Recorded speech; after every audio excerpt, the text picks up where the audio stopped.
شروع کرتا ہوں اللہ کے نام سے جو بڑا مہربان اور نہایت رحم کرنے والا ہے۔ حضرت عبداللہ بن عمر رضی اللہ عنہما سے مروی ہے، انہوں نے کہا کہ پوچھا گیا، اے اللہ کے رسول، کون سا شخص افضل ہے؟ آپ نے فرمایا، ہر صاف دل والا، سچی زبان والا۔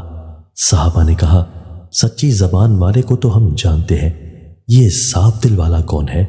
آپ نے فرمایا، متقی پرہیزگار، صاف شفاف، جس میں نہ کوئی گناہ ہے، نہ سرکشی، نہ کینہ اور نہ حسد۔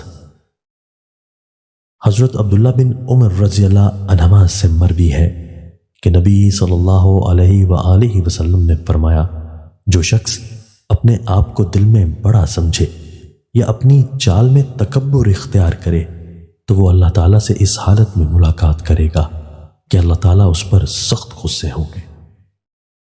دوستو، اللہ تعالیٰ ہمیں ان احادیث مبارکہ پر عمل کرنے اور اپنی زندگیوں کو سنوارنے کی توفیق عطا فرمائے۔